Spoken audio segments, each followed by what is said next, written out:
Čau! Mans vārds ir Aleksandrs Mužnieks, un tu skaties podcastu Fotogrāfu sarunas. Podcasts visiem tiem, kam patīk fotografija, videogrāfija un vispār radošas lietas. Podcasts atgriežas pēc ilgas pauzes, 2. sezona, tā kā iekārtojies ērtāk, laižam gaisā un baudam.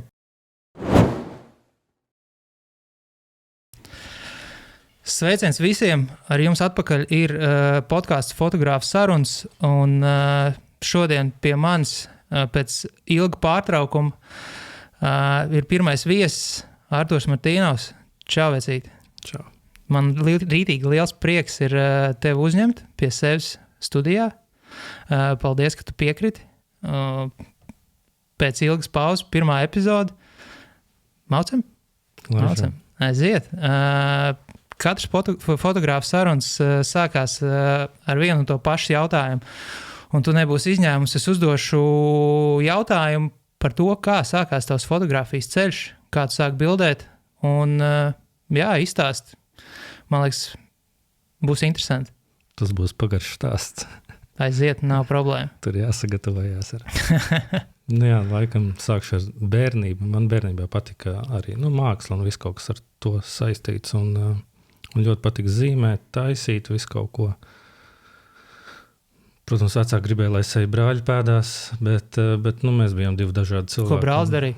Brālis ar nekustamo īpašumu vairāk, ekonomiku. Un tas, es atkal nebiju. Man padevās matemātika, bet tas nebija tas, kas man piesaistīja baigi manu uzmanību. Un tad, es atkal biju tas tehniskais, mākslinieciskais. Gribēju bērnībā tikt mākslas skolā, tiku tur iekšā, Alojā. Es vispār nāku no tādas maza ciematiņa. Man liekas, Elvis Lācis nāk no Alojas. Man liekas, ka jā. Jā. Tad es 10 kilometrus uz Rīgas pusi vairāk biju, bet tas nozīmē... Gan arī kaimiņos. Jā, tieši tā, tas bija tuvākais, lielākais ciemats. Jā. Un tad, no laukiem, un tur vienkārši nebija iespēja izbraukāt to mākslas skolu, jo tas bija tomēr gabals un maza bērns, tur nevar. Un tad tā mākslas skola gāja seceņi, jo es tā gribēju arī tikt uz arhitektiem, kaut ko tam līdzīgu, bet beigās aizgāju uz elektroniķiem, jo man patīk tā tehniskā lieta. Es vispār daudz ko daru, man daudz kas patīk, un es visā, ko es daru, es baigi iespringstu. Un tad pievērsos tam, bet arī nevarētu teikt, kad baigi paņēma mani tas, jo visu laiku tāpat man patika mūzika un māksla, un vienkārši ar to arī darbojos. Vidusskolā es mācījos Limbažu ģimnāzijā pirmajā, un tad tur es atkal pievērsos vairāk mūzikai, izdomāju, ka es gribu ņemties ar to. Tajā brīdī man arī es biju tā kā alternatīvais cilvēks, un tad man bija ļoti traki mati, man bija spaika, un tad tur, man varēja redzēt pa gabalu un atpazīt. Es 3 gadus no vietas staigāju ar matiem gaisā, un man bija ļoti savdabīgs dreskauts, bet, tajā brīdī es uz to iespringu, man baigi patika, man gribējās, laikam būtu kaut kā bišķi savādākam, līdz ar to tas tur gāja, bet es abrīnoju to, ka es varēju naktīs vienkārši taisīt tos matus, jo sataisīt spaikus pa visu galvu, tas paņem laiku, tā ir vismaz stunda, jo tu tur taisi tādas adatiņas tā kā uz galvas. Es atceros, ka kādreiz bija tā moda, un man liekas, tas, es nezinu, no kurienes tas, kadīgi tas nebija no grupas Linkin Park. Ne? Jā, varētu būt. Tā man arī iepatikās tajā laikā. Un tad, es ņēmos ar to un taisīju tos matus. Es neesmu rīt persona, tādēļ es to taisīju naktī. Es taisīju vienu pusi, un tad visu nakti gulēju uz vienu pusi, jo es tās varēju. Un tad no rīt piecēlos, pielaboju to vienu pusi, un tā es 3 gadus no vietas gāju. Un tad, es pievērsos mūzikai ar draugu. Visiem draugiem patika, mēs ņēmāmies ar to ļoti. Un tad pēc tam es pārvācos uz Rīgu, iestājos augstskolā un elektroniķos tieši. Un tur arī pirmā mīlestība. Un viņai tā laika draudzenei bija fotokamera. Un tad man patika viņu ņemt. Mēs gājām bieži uz koncertiem, mēs paši taisījām koncertus. Tad man patika ļoti fočēt, tā kā es vispār neko gandrīz no tā nesapratu. Bet... tā es ņēmos, man rītīgi iecepīja, un tad mēs izšķīrāmies. Un tad, tad tu atstāsi kameru sev? Nē, neatstāju. Tur tā lieta. Viņai tajā laikā bija Canons, un tagad es domāju, ka es gribu to turpināt. Īpaši tajā laikā tas viens pats, pirmā lielā mīlestība, kā pārdzīvojums un viss. Es tur ilgi ņēmos un pēros. Un tad es izdomāju, paņemšu kredītā sev, nopirkšu sev kameru, bet Canon nevar ņemt, viņai Canons jāņem kaut kas cits. Un tad es nopirku Nikonu. Jā, tajā laikā es studēju un es strādāju. Un tad paņēmu uz kredītu kameru, nopirku uzreiz zipspuldzi arī klāt statīvu. Un tā bija viss man dzīve. Es neko citu nedarīju. Kamera visu laiku bija līdzi. Es darīju, visur ņēmu viņu līdzi. Tas bija tā kā, bez viņas es nevarēju nekur. Un tā es būros cauri visu laiku. Pats pašmācības ceļā man tā cepīja visu un visu kaut ko internetā skatījos, kaut ko es visu mēģināju. Lightroom es vienkārši visu izskodu viens pats, vienkārši kruķījot visu, ko tur var sakruķīt, skatoties, kas notiek un tālāk tā visu laiku. Jā. Protams, kā es editoju agrāk un kā tagad, tas droši vien, tās ir pavisam citas pasaules, bet anyway,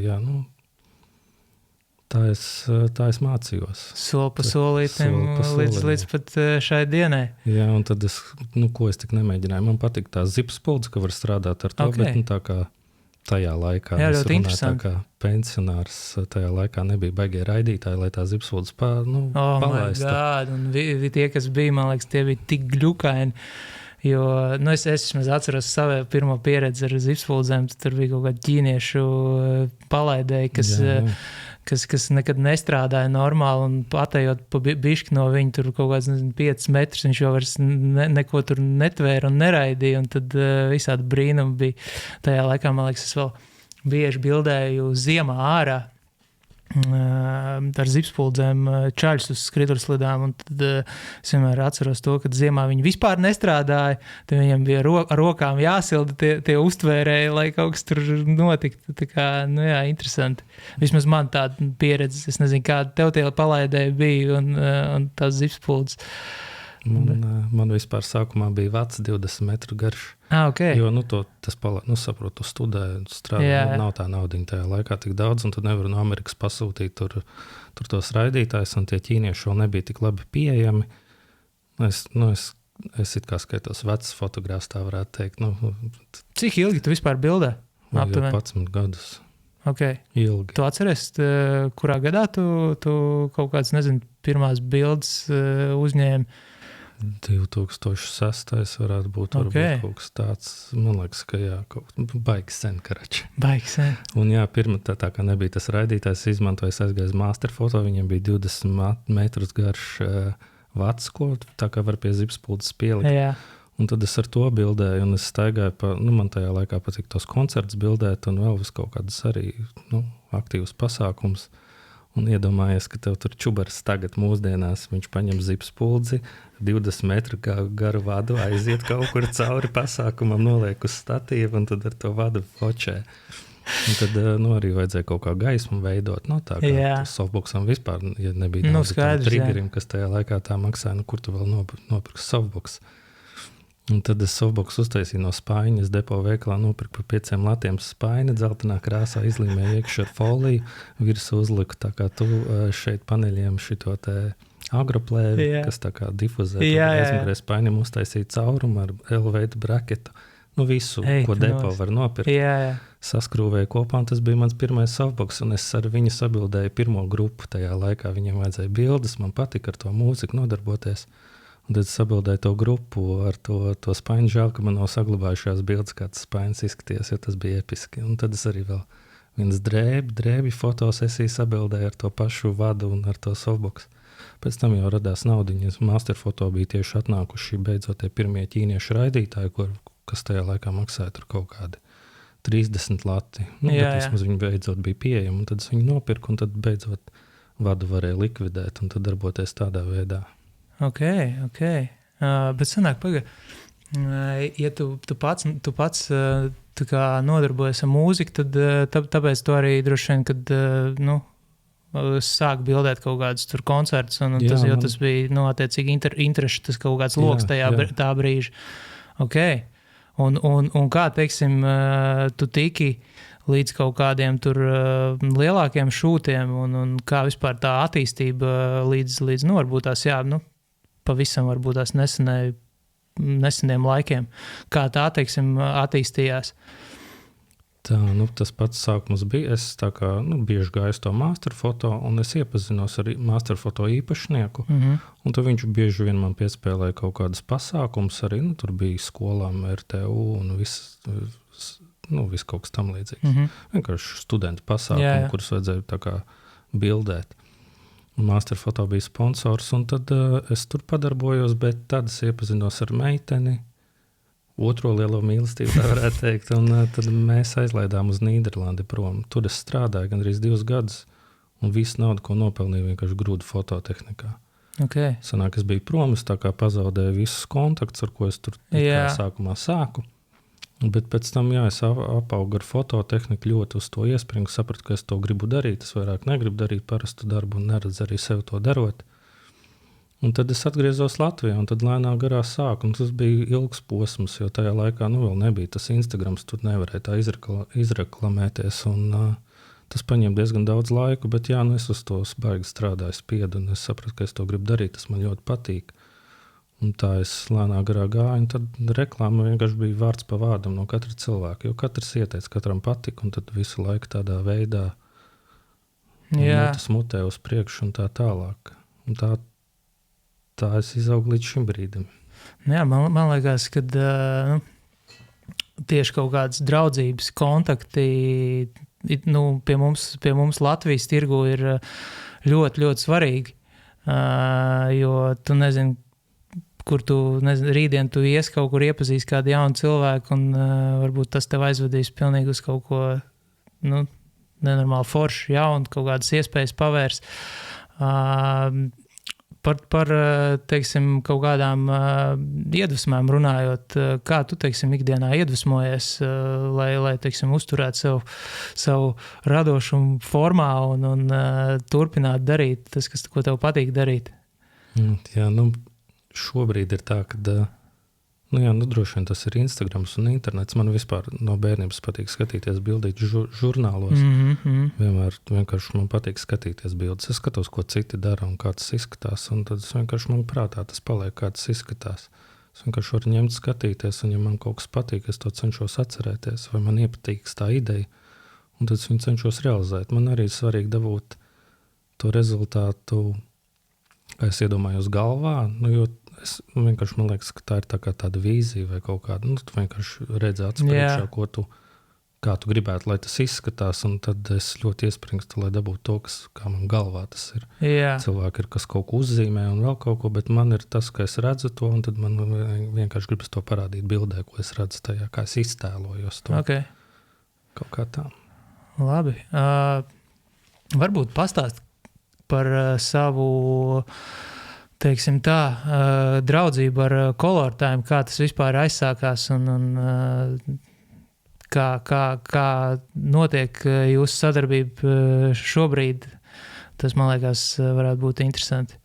Color Time, tā ir štēle. Tas, man liekas, labākais, kas ir noticis darba ziņā un arī drauga ziņā.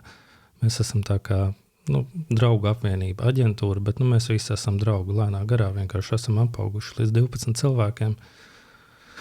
Iepazināmies agrāk, vienkārši, kā jau tu teici, ar kontaktu, ar kādu iepazīsties kādā pasākumā, un tad viņš pieaicina, un tad mēs agrāk bijām tā kā nosacīti savādākā sastāvā, un pēc tam mēs sadalījāmies, un tad, kad mēs otrais sadalījāmies, tad mēs ar Jāni bija vēl pāris cilvēki, un mēs vienkārši paņēmām biroju Vecrīgā.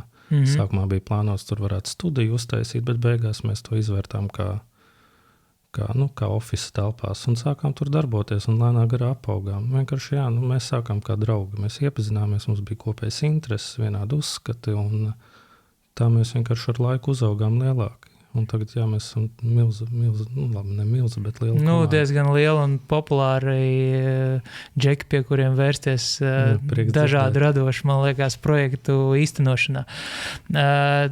Varbūt tu varētu, es nezinu, vai tu atceries vispār, bet varbūt tu vari izstāstīt, kāds bija tavs sajūts, teiksim, tādā pirmajā tādā nopietnajā lielajā šūtā, kas tev ir bijis, varbūt tās tu vari kaut kādu pieredzi sev izstāstīt, kā tu jūties tajā brīdī. Es domāju, teiksim, kaut kāds, vai tas, es nezinu, kas tas ir bijis uzņēmums, cilvēks varbūt kaut kāds populārs vai vienalga kas, varbūt tas tu vari padalīties ar to pieredzi. Man laikam ir 2 stāsti, ko izstāstīt. Pirmais ir kāzas. Iedomājies, tu esi fotogrāfs un tu nekad neesi bildējis kāzas. Un tad tas satraukums kāds būs un ko tev, tur es baigi sagatavojos. Un tad bija pārīts, kas tā kā pieteicās un viņi tā kā gribēja satikties pirms kāzām, parunāties un tā, jo viņi saka, viņiem tur pirms kāzām bija fotosesija, viņai nepatīk tās bildes un gribētu, lai es pamēģinu un tā, un es jau nezinu, cik tur naudu prasīt, neko viņi iztēlojās, un tad mēs satiekamies viņai mašīnā līdz dators, viņi sāk rādīt tās fotosesijas bildes, un skatos, normāls bildes. Ko tu gribi no manis?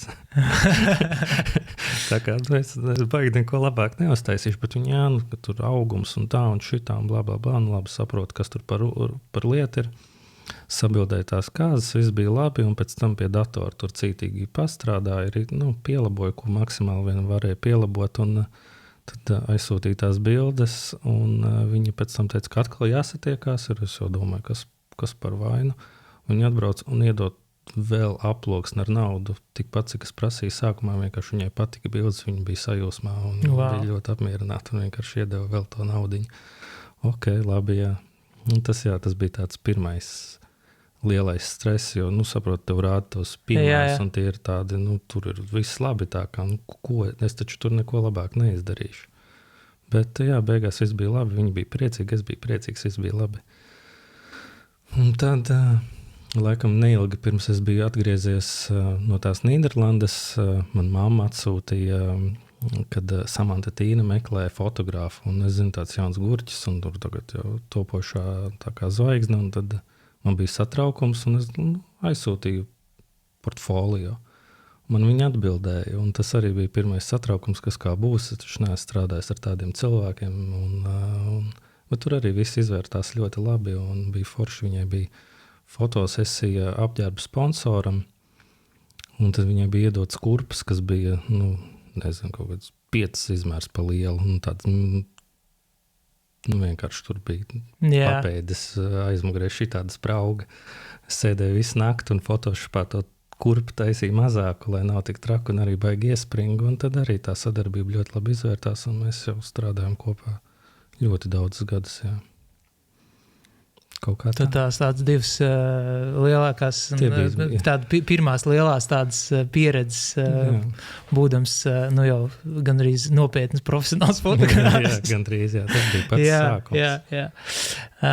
Un tagad, paturpinot iepriekšējo teikumu par to profesionalitāti. Un es gribēju tev uzjautāt, kā tev šķiet, kas ir profesionāls fotogrāfs un kurā brīdī entuziasts, kas varbūt tās bildē kādu laiku, var sākt sevi saukt par profesionālu fotogrāfu? Tā, man liekas, ka profesionāls noteikti, viņam jāsaprot, ko viņš dara. Un ja viņam kaut ko parāda, vai kaut ko no viņa grib, tad viņam tas ir, tā kā jāmāk realizēt. Protams, mūsdienās daudzi tā kā praktizē vienu lietu konkrētu.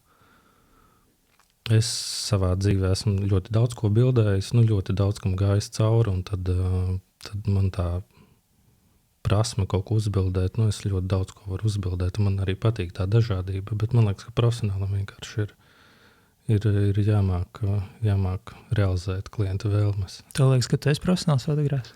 Es domāju, ka jā. Labi, tas nebija nopietns jautājums no manas puses. Ok, baigi forši. Izstāst varbūt tās, teiksim, tu stāstīji, ka tev patika tur Lightroomā grozīt tos visus nobiņus, tur kas notiek. Kāda ir tava rutīna, šobrīd, teiksim, pēc tādiem lielākiem šūtiem, vai vienkārši pēc šūta, gan jau, kad kaut kas bišķi atšķirās, bet kāds ir kāda tā tava rutīna, darba, teiksim, tā kārtība, ko tu dari pēc fotosesijām? Tā kā tieši kā es editoju bildes vai darba? Principā, kāds ir tas tavs, teiksim, darba, kā to nosaukt, tāds, tā rutīna, kuru tu tā es atnācu mājās, tur, nezinu, tur samet bildes uzreiz, vai tu tur, nezinu, sākumā, nezinu, atpūties, kaut ko padara citu, jo kāpēc es tev jautāju, man ir interesanti, jo pats es, gadiem ejot, esmu izkops to, kad, piemēram, pirmais, kas ir jāizdara, atnākot uz mājām, jānovelk drēbes un jāiet pie datora samest bildes, jo ir gadījies arī visādi pigori, kad aizmirst nākošajā dienā ej uz nākamo šūtu, noformatē atmiņas karti un vēl visādas tādas lietas. Klasika. Jā. Man arī tas pats. Es pārkopēju failus, visus uzkopēju, un tad, ja man ir laiks, pieņemsim, es gribu paēst vai vēl kaut ko, tad es uzreiz ielieku importēties bildes Lightroomā, jo viņām, paiet laiciņš, kamēr tie smart previews saveidojās, lai es varu ātri viņām lidot, pēc tam šķirojot cauri. Ja man tā fotos ir patikusi, tad es ātri jau mēģinu pašā sākumā vienu bildi pakruķīt, saprast, ko es varu atļauties tajā bildē darīt un kas tur aptuveni notiksies. Pēc tam, šķirošanas process viss. Un te manā darbā arī tā ir vienkārši klienti, kuriem vajag visu kaut ko uzreiz, ātri ļoti, un tad ir tādi, kas ir nesteidzīgāki. Un tad, tos ātros, protams, jācenšas ātri, cik vien var. Un tad tos nesteidzīgākos var tā lēnām bišķi kaut ko vairāk pievērsties un kaut ko vairāk padarīt. Tā nekā ļoti specifiska nav droši vien. Strādā ar Lightroom, jā? Man ir divas programmas, gan Lightroom, gan Capture One. Un kā tu izvēlies, kuru tu izmanto ikdienā? Nezinu, garstāvoklis droši vien. Arī tas ir, pieņemsim, ja ir cilvēks strādājis Capture, tad viņam tā kā, tā bilde izskats savādāk. Jā. Tur ir nianses. Protams, Lightroomā ir foršāk šķirot, visu kaut ko dalīt pa grupām, sadalīt un vēl tādā garā. Bet Capture tā bilde īpaši portretiem, produktiem, tur ir kaut kas, tas asums, viņš izskats savādāk. Tur grūti pat salīdzināt, bet vienkārši tu to bildi redzi un viņi patīk. Ādas toņas tur ir labāk tā kā sakruķīt un pārveidot un dabūt patīkamāks nekā Lightroomā, bet atkal Lightroomam ir citi bonus. Tagad īpaši varbūt, ja Lightroomā šobrīd nebūtu parādījušies tas mākslīgais intelekts, kur tu vari likt visādas filtrus un viņš tev tā kā palīdz visu to darīt. Es visticamāk šobrīd strādātu tikai Capture. Bet Capture nav tāda feature, tādēļ es dažreiz daru tā, ka es bildēju, tetringoju uz Capture One, uzlieku tur, ko es gribu labot, un pēc tam pārdzenu uz Lightroom, un Lightroomā izdara pārējās lietas. Tā es arī daru. Un tad ļoti daudz Photoshops ir, laikam, Photoshopā man patīk noņemt visādas liekas detaļas, kuras man nepatīk, kuras es uzskatu, ka tajā bildē nevajag būt, un ka var kaut ko pielabot. Man patīk to pielabot, man patīk, kā es to iztēlojos, un kā es gribu to redzēt, tad es baigi iespringst uz to, un tas paņem daudz laika. Cik ļoti daudz tu izmanto mākslīgā intelekta palīdzību tagad pēdējā laikā, kopš viņš vispār parādījies tāda iespēja? Jā, kā jau es teicu, tas Lightrooms ir, tur ir forši. Piemēram, es agrāk, kad kaut ko taisīju, tur bija, vajadzēja ādu brašot, acis izcelt, zobus balināt. Man nepatīk, kad ir dzeltenīgi veidi zobi un tā, un to visu es agrāk vienkārši darīju ar roku. Var iedomāties, cik tas ilgi ir.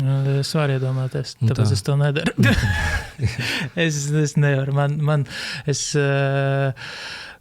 Ļoti retos gadījumos varbūt es pasēžu ilgāk, bet man nav varbūt tās pacietības sēdēt tur stundām ilgi, ka es klausos dažkārt kolēģi kaut kādas stāstus, man brīžiem liekas, ok, labi. Man gribas vienkārši, lai ir labs rezultāts, un lai tas cilvēks ir apmierināts, īpaši viņš ierauga savu bildē, man gribas, lai viņš sev patīk, lai nav tā, Un tas, protams, ir laiks. Es zinu, ka tas man neatmaksājās vispār naudiskā izteiksmē. Es visticamāk, tas ir tiešām neatmaksājās. Tas ir mana iniciatīva to darīt, bet man tas patīk un tur neko nevar padarīt. Ja man tā gribās, tad man gribās, negribu sev to aizliegt un darīt darbu tā, kad man nepatīk. Vienkārši tas tā ir. Un tad tur ir visādas features, ko var ar to ādu, acīm, zobiem, fonu dažreiz var bišķi kaut ko pielabot. Tas ir tas, ko es izmantoju no Lightroom. Tas man ļoti patīk, tas man ietaupa daudz laika. Tāpat es sēžu pa naktīm pie datora, bet tas ir mazāks čakars, un man tas rītīgi patīk. Es ceru, ka tas attīstīsies tālāk. Arī Photoshopā izmantoju visu, ko viņš piedāvā. Tur gan debesis mainīt, gan vēl visu kaut ko. Man vienkārši tas palīdz. Un tad es esmu arī devis iespēju atsevišķām programmām, kas, pieņemsim, šķiro tavā vietā bildes, kas mācās editot tavā vietā bildes. Kā tas strādā? 50-50, tā kā tu nezini. Var paveikties, kad ir labi un var... Skaidrs, ka droši vien tev pašam tur jāiet cauri tam, pēc tam tu nevar tās 100% vēl paļauties uz to. Jā, tieši tā 100% nevar, gan jau vēlāk varēs, būs labāka situācija, bet šis ir šajā brīdī vienkārši tas ir izstrādes stadijā, tādēļ viss eksperimentē, mēģina kaut ko tur saveidot tā, lai tas strādātu, tādēļ, es devu iespēju tai šķirošanai, bet, viņš, protams, saprot, kura bilde ir asumā, kura nē, acis ciet. Tā jau it kā palīdz, bet vai viņi var tā objektīvi izvērtēt to, ko tu esi sabildējis? Pieņemsim tādā reklāmas sesijā, jau, protams, tas nestrādās, bet ja tu bildē pasākumu vai kaut kādu reportāžu vai kāzas, tad tas var palīdzēt, bet tev tāpat ir jāiet tam visam cauri, un tad nav tā, ka tu vari uzspiest, un viņš tev momentāli izšķiros tās bildes, tāpat viņam paiet laiks, un tad tu esi tā kā veltījis laiku, lai viņš izšķiro, pēc tam tu esi viņu tā kā apmācījis, tur visas, pārsvarā tās programmas ir jāapmāc, viņām jāiedo ir Lightroom katalogs, viņš mācās no tā, kā tu aptuveni apstrādā bildes, ko tu tur dari. Jā, pat tā, jā, ok. Tā kā sasinhronizē to programmu ar Lightroom, okay, un viņš tev backgroundā tur kaut ko mācās, kā tu to... Pat tajā brīdī neko nepadarīs, jo viņš ritīgi noslogo datoru. Viņš aizsūtās bildes, tālāk viņš mācās, tev pārsvarā ir jāizsūta kaut kādas 5000, 6000 bildes, viņam jāiedod tā kā, viņš tad mācās no viņam, tad viņš ir iemācījies no viņām, un tad tālāk tu vari plikt, lai viņš viņas atkal edito. Un tas editošanas laiks arī nav tā, ka tu uzspied un tev ir jāgaida. Viņš kamēr aizsūta visu to preview kaut kur uz serveri, kamēr viņš analizē, kas tajā bildē ir, ko tu aptuveni tur varētu darīt, un tas arī paņem laiku, un tas tā var būt stundu, varbūt 2. Un tad, ņemot vērā to, ka tu nezini, kāds būs tas rezultāts, un tu esi kaut kādas tur 2 stundas gaidījis tagad, un tu sāc atkal edit, tā kā tagad viņš tev ir iedevis tās bildes, atlasījis, un tas uzlicis to filtru, bet kaut kas nav, un tev tāpat ir jālabo, jāiet visam cauri, un tas atkal ir laiks, un ja paveicās, ka viņš ir izdarījis ļoti labu darbu, labi, tad tu ietaupi. Bet tajā brīdī, kad viņš nav izdarījis tik labi, un kaut kas nav tā, ka tu vēlies, tev tāpat ir baigi jāņemas. Un tad ir jāskatās, vai bija jēga to vispār tās 2 stundas zaudēt, vai vienkārši tu būtu pats to izdarījis visu, un tu būtu dabūjis tā, kā tu vēlies, nevis kruķīs no kaut kā citus to. Bet ir cilvēki, kuriem strādā, kuri uz to neiespringst, un tas ļoti palīdz. Jā. Bet es domāju, pēc pāris gadiem tas būs vienkārši norma, tu vienkārši ieliks iekšā, tas viss notiksies daudz ātrāk, daudz labāk, un tāda būs nākotne. Runājot par mākslīgo intelektu, kā vispār tu skaties uz to, kā šī tehnoloģija attīstās?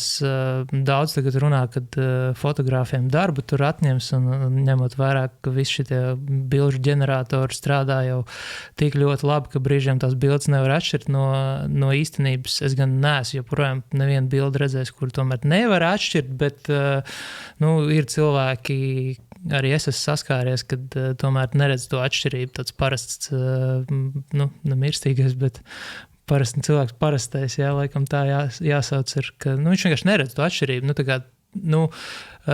Skaidrs, ka tas mākslīgais intelekts tiešām strādā aizvien labāk un labāk. Vienkārši kāds tev tas skatījums ir, ko tu domā vispār par mākslīgo intelektu, un kā viņš, teiksim, vai palīdzēs, vai nepalīdzēs, vai ir vērts satraukties, vai varbūt tās vienkārši jāiemācās viņus sadzīvot un izmantot savā labā? Tur droši vien arī ļoti daudz aspektu, un es arī esmu par šo daudz domājis. Man liekas jau, ka kādā brīdī fotogrāfs būs tā kā kurpnieks. Tā būs profesija, kur ne visi rausies, jau varēs visu kaut ko uzģenerēt un tā vienkārši bez iespringuma uztaisīt. Bet tāpat būs parasti cilvēki, kuri gribēs nākt bildēties un taisīt savas fotosesijas, un arī būs priekš produktiem un vēl daudz kam citam. Bet es domāju, ka viņš droši vien ienāks šajā sfērā, un droši vien kāds paliks bez darba. Tas tā kā tur neko nevar darīt šobrīd. Jā, jo man šķiet, ka, ja mēs runājam par bilžu apstrādi, tad mākslīgais intelekts mums kā fotogrāfiem tikai atvieglo darbu brīžiem, jo ja mēs mākam viņu izmantot savā labā un ar viņu palīdzību optimizēt savu darbu, lai mēs varētu izdarīt vairāk, rezultātā mēs varam veltīt laiku varbūt kaut kam citam, koncentrēties kaut kam citam un rezultātā tā kā vairāk nopelnīt galā. Tad runājot par bilžu, to ģenerēšanu, arī tieši tas, ko tu saki, tā kā ir lietas, man liekas, kuras tāpatās nevar īsti aizvietot tās pašas fotosesijas, kur fotogrāfs strādā ar šo te klientu, kuram kaut ko vajag, jā. Laikam tas tāds spilgtākais piemērs, kas man nāk prātā, bet vai vispār satraukties, es nezinu, man arī vēl tā domas dalās, tā kā skaidrs, ka viņš šeit ir uz palikšanu un viņš tikai attīstīsies, bet kur tas mūs novedīs, pagaidām vēl nezinu. Bet tas tā interesanti. Katrā ziņā bilžu apstrādēs rītīgi es priecīgs, ka tāda lieta ir ienākusi. Es labprāt izmantoju un priecīgs strādāju, ātrāk optimizētāk. Jā, kā jūs teicat, man jau arī viņš palīdz, un tur noteikti būs bonusi tajā. Es domāju, vienkārši, ka vēlāk tas darba veids vai tā vienkārši būs bišķi savādāks. Nāksies tam pielāgoties, un viņš noteikti ietaupīs daudz laiku, varēs uztaisīt daudz ko interesantāku. Šobrīd droši vien nav pamata baigi satraukties, un viss ir normas robežās, kā varētu tā teikt, bet vēlāk tu nevar zināt. Bet labi, arī ņemot vērā, kas cilvēkiem patīk, un tāpat, ja cilvēks nāk pie tevis bildēties, viņš grib, lai viņu apčubina un ar viņu pastrādā. Protams, tieši tā. Ko mākslīgais intelekts. Varbūt kaut kāds robotiņš, ka viņš būs tik īsti, tā kā īsti cilvēki un varēs apčubināt citus cilvēkus. Jā, cilvēki arī nāk pie mums kā pie personībām. Gan pie tevis, gan pie manis un pie visiem citiem. Viņi tos cilvēkus zina, viņi zina, ka viņi var paļauties uz viņiem un ka rezultāts viņiem patiks. Un tā arī, to šobrīd mākslīgais intelekts nevar aizstāt. Okay. Tieši tā. Nav baigi pamata uztraukumam. Atgriežoties bišķi apakaļ mūsu sarunā, tu stāstīji, kad sākumā tu mēģināji daudz dažādas lietas bildēt. Kā ir tagad? Kas tev varbūt pašam ir tāds favorīts, mīļākā lieta, ko bildēt, ko tev patīk vairāk. Varbūt īstenībā izstāst arī, ko tev netik ļoti patīk bildēt ikdienā. Kaut kā varbūt varbūt tu joprojām tev patīk visu, ko bildēt, un tu tāds plašs profils pēc, vai tu tomēr esi kaut kā bišķi tā kā sašaurinājis to lietu,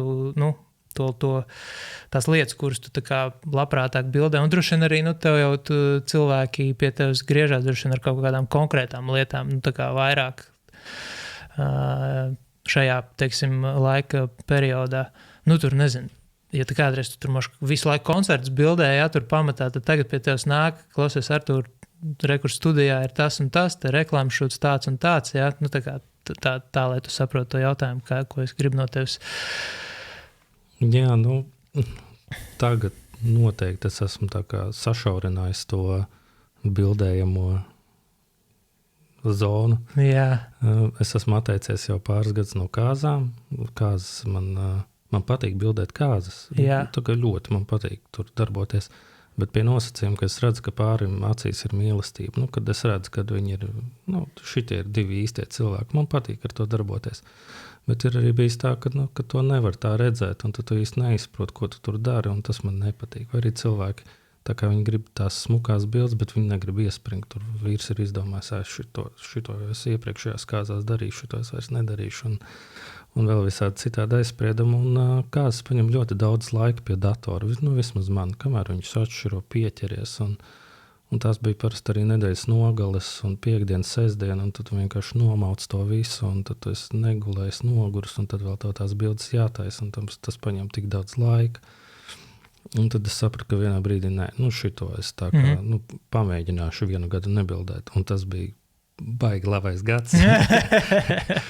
Un pēc tam es arī jau otro gadu nebildēju, un tad, ja nemaldos, jau es iekūlos tajā kājas problēmā, un tad labi vien bija, ka man nebija nobukotas kāzas vasarā, jo savādāk man nāktos visiem atteikt. Bet jā, kāds ir tas, no kā es esmu atteicies. Pavasarī gan es 2 sabildēju, bet tās bija Parīzē, un tur neprecējās latvieši. Tas bija pavisam kaut kas cits. To nevarēja laist garām, jā, Parīzi. Tas bija piedzīvojums. Tur es braucu piedzīvojumu dēļ. Tev sanāk piedod, kas tu parasti tev reāli paaicināja kaut kādi pazīstamie vai? Nē, meitene, viņa vienkārši man paņēma kā otru šūteri, jo viņa bija pirmā, viņa strādā vienkārši Kristīna Grīnvalda, viņa strādā, tur ļoti daudz iespringst uz to. Tur viņa vienkārši man paaicināja uz turieni, jo tur ir ļoti liela cilvēku apjoma, un tur vajag, vienkārši viens cilvēks ar to nevar tikt galā, man paaicināja tur, un es piekrītu, tas man patīk, tas bija kaut kas savādāks, un to es vēl izbaudīju. Bet tā vienkārši bildēt kādas, es saku visiem nē, diemžēl, kad es to nedaru. Un tad nākamais, kas varētu būt, agrāk es diezgan daudz taisīju privātās fotosesijas cilvēkiem, un no tā es arī esmu bišķi atteicies. Man ir pāris draugu pārīši, kas ir ļoti tuvi draugi, un kuriem es vēl uztaisu tā, kā katru gadu viņi pie manis turpina nākt, un es viņam uztaisu, bet es jaunus neņemu klāt praktiski nemaz. Jo lielākoties, man darbs ir studija, un diezgan daudz arī reportāžu paņemu, tā kā, īpaši šādos ziemas laikā tas ir tā kā ejošs darbiņš. Tāpēc, ka pasākumu daudz, jā? Jā, pasākumu daudz. Man arī labi sanāk to izdarīt. Cilvēkiem patīk pārsvarā. Viss ir, lielākoties viss ir ļoti priecīgi un apmierināti par rezultātu. Tad es arī to turpinu darīt. Tas tā kā. Un reportāžā, protams, nav pie tām bildēm jāiesprings, kā pieņemsim pie kāzām vai kaut ko tam līdzīgi. Tu vari ar to tik daudz ātrākā tempā cauri, īpaši, ja tu kaut kā optimizē savu darba vidu un visu. Man ir tāda pults, ar ko es strādāju pie datora. Es tā kā katrai bildē. Apstrādes pults, kas ir... Man ir Lubdek laivi, mazā pults, un tā man ļoti atvieglo darbu izlidot visam cauri. Un tad ar to var tikt ātrā tempā cauri visam. Man kādreiz bija, un tad man tajā laikā bija 16-solīgais, bet 15-solīgais vecais MacBooks. Un tad man likās, ka man pārāk daudz aizņem vietas, tas viss tur tas Lubdeks. Bet to bija lielais. Tas plus, viņš jau it kā forši, tu visu var tur sadarīt, bet man liekas, ka, ja tu to paneli pēc, es nezinu, kā tev ir, tu droši vien ir lielais dators. Man ir lielais 7. Respektīvi, es tajā brīdī, tad, kad, man nebija tas, monitoru lielā, un tad es sapratu to, ka, tas Lubdeks, tas ir piemērots tad, viņš strādā tad, kad tev ir tas lielais ekrāns, jo tad tev ir vairāk vietas, tu arī foršāk redz, jo uz tā mazā ekrāna, tā kā es domāju, ka nav baigi ērti ar tām pultīm strādāt, bet labi. Tam lielajam vēl bija pāris mīnusi, tur viņam pieņemsim tās pogas, viņam nebija stingras, kā lai saka, bet ja tu viņas tik daudz un viss kaut kas, ka tu kaut ko kruķījot tā kā netīšām pieskaries vienai pogai, viņam un tev kaut ko tur sagriež. Skaidrs. Viņa vienkārši nebija parocīga, bet man ir tāds maziņš, viņš tieši pie klaviatūras tā ļoti labi iegulst. Man nav rokas vispār nekur jācelā, viņš stāv šādi te, man viņas nav jāceļ no galda nekur, un es varu vienkārši šitā ar pirkstiņiem darboties. Tas tik ļoti daudz laika ietāp. Tur presetiņš salēcas katru pusi. Presetiņš tas atkal cita pasaule ir, tur tā nē, tas tur ir baigais iespringums. Īstāst varbūt tās, kā tev ir pašam kā latviski to nosaukt, color gradings? Krāsu korekcija, krāsu korekcija, tu tā kā no nulles parasti pats to visu veids, vai tev ir kaut kā laika gaitā sakrāti kaut kādi preseti, kurus tu kā pamatu izmanto savai, fināli, tai krāsu apstrādē? Tā, presets visu esmu taisījis pats, jo tā kā, es zinu, kas kur notiekās, un ja kaut ko vajag dabūt, tad es zinu, kā to dabūt, tādēļ man nav vajadzība vajag kaut ko citu meklēt, jo es zinu, kā to pats var uztaisīt. Un, katrs presets ir katrai kamerai.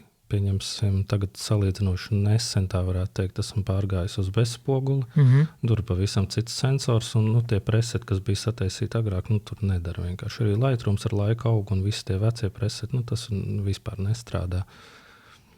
Tādēļ es visu laiku taisu jaunus, un tad, ja es kaut ko sakruķīju tā, ka šis man iepatīkās, viņu noseivoju sev, un tad es atkal uz nākamo uzlieku viņu, un tad es viņu apdeitoju, un tā es viņu visu laiku audzēju.